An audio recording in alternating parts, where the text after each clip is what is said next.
Dear Dr. Love, dahil hindi po ako pinalad sa marriage ko sa kapwa ko Pinoy, baka nga totoo po ang paboritong post, pabirong post sa social media na nasa AFAM ang kapalaran. Para doon sa mga may edad na katulad ko na hindi ho alam kung anong ibig sabihin ng AFAM, ano nga, Jake, ang meaning ng AFAM?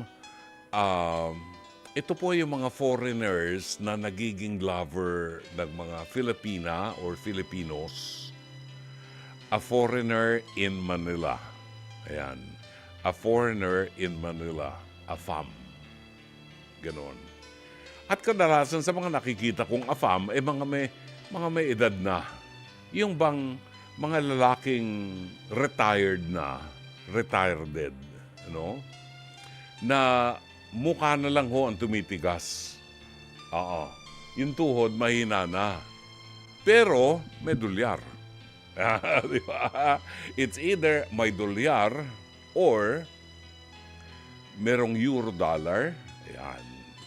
Ano ba yung sa London, sa England? Ano ba ang kanilang currency? Euro din? Okay. Balikan natin ang liham kasaysayan.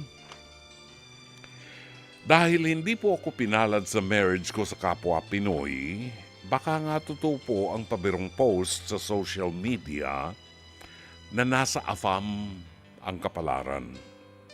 Tawagin niyo po ako sa pangalang Maris. Ako po'y 44 anyos, Tubong, Cabanatuan, Nueva Ecija. Ako po ay mahigit 15 anyos nang hiwalay sa asawa, pero hindi pa po annulled ang marriage namin.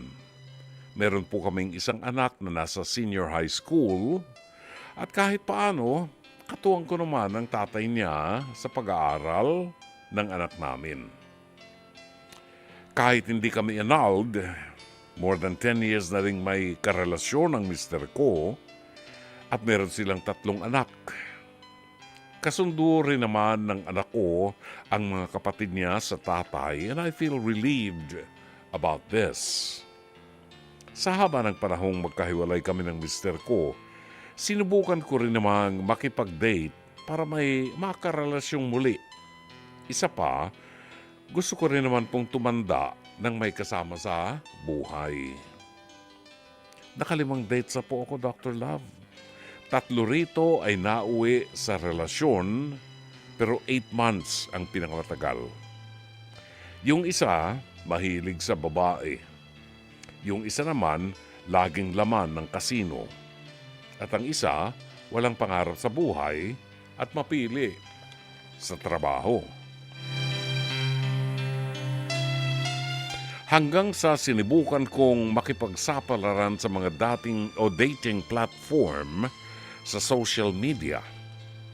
Dr. Love, may nakilala akong isang French doctor, isang Italian chef, at Canadian businessman. Sila pong 3 ay may mga seryoso sa pakikipagrelasyon, at kahit na magkalayo kami, consistent sila sa pag-chat at pag-video call sa akin. Alam din nilang may isa akong anak at tanggap nila ito. Almost 6 months nang ka-chat ang 3 ito, at nasa point po akong kinikilatis ko sila ng mabuti. Dr. Love, alam kong marami na pong mga Pinay ang naging matagumpay at masaya ang buhay dahil sa AFAM. Alam ko rin namang may ilang Pinay na sinasamantala ang kabaitan nila. Wala naman po akong intensyong abusuhin ng AFAM kung sakaling may makarelasyon po ako. Pangarap ko lamang naman ay may makatuwang sa buhay hanggang sa pagtanda. Tama po ba kaya ang desisyon ko, Dr. Love?